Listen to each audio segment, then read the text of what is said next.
గిద్దలూరులో జనసేన పార్టీకి సీటు ఇవ్వనందువల్ల మనోభావాలన్నీ కూడా వాళ్ళకి దెబ్బతిని ఇంతమంది ఇన్ని రకాలుగా ఉండగా కేవలం ఒక కులానికి చెందిన వాళ్ళకి ఇద్దరికి ఇక్కడ సీట్లు ఇచ్చి అన్ని కులాలకు ఇబ్బంది కలిగే విధంగా చేశారనే ఆలోచన ఆవేదనతో ఈరోజు ఈ ప్రోగ్రాం పెట్టడం జరిగింది. దానికి నేను ముఖ్య అతిథిగా ఇక్కడికి రావడం జరిగింది. జనసేన పార్టీ రాష్ట్ర కార్యదర్శిగా పవన్ కళ్యాణ్ గారి యొక్క ప్రతినిధిగా ఇక్కడికి రావడం జరిగింది. ఇక్కడ చూస్తే గతంలో పిఆర్పి టైంలో అన్నా రాంబాబు గారిని వేల సంఖ్య మెజార్టీతోటి ఇక్కడ గెలిపించడం జరిగింది. అలానే నేను కూడా పవన్ కళ్యాణ్ గారికి టీడీపీతో పొత్తు లేకపోయినా సరే నేను గెలుచుకొచ్చి మీకు ఇస్తాను, ఇక్కడ సర్వే చేసుకోండి, ఇక్కడ ప్రజలందరినీ కనుక్కోండి అని చెప్పడం జరిగింది. ఆయన నాకు మాట ఇవ్వడం జరిగింది. అలానే నాదెండ్ల మనోహర్ గారు కూడా మాట ఇవ్వడం జరిగింది.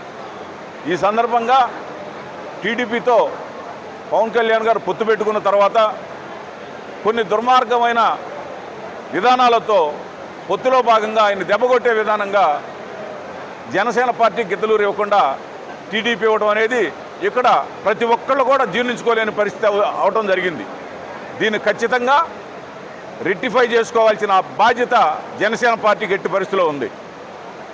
ఎందుకంటే తీసుకున్న తక్కువ సీట్లైనా అందరూ కూడా ఏకీభవించి ఇలాంటి గిద్దలూరు లాంటి ముఖ్యమైన నియోజకవర్గాల్లో జనసేన పార్టీ ఉంటే ఆయన తీసుకున్న ప్రతి సీటుకు కూడా న్యాయం జరుగుతుందనే ఆలోచనతో ప్రతి ఒక్కళ్ళు ఉంటే కొన్ని గెలిచే సీట్లు కొన్ని గెలవని సీట్లని ఇచ్చి ఆయన్ని ఇబ్బంది పెట్టే విధానాలను బట్టి ఖచ్చితంగా ఈ పొత్తులో భాగంగా మానుకొని మంచి మనసుతోటి పవన్ కళ్యాణ్ గారు ఎలా అయితే 50 సీట్లు 60 సీట్లు తీసుకోకుండా పవర్ షేరింగ్ గురించి కూడా అడగకుండా చేసినటువంటి గొప్ప విధానాన్ని, గొప్ప మనసుతో చేసినటువంటి పెద్ద మనసుతో చేసినటువంటి విధానాన్ని మీరు ఆయన్ని కించపరిచే విధంగా అయితే మటుకి మీరు చేస్తే ఇక్కడ ప్రజలైతే ఖచ్చితంగా ఊరుకోరు.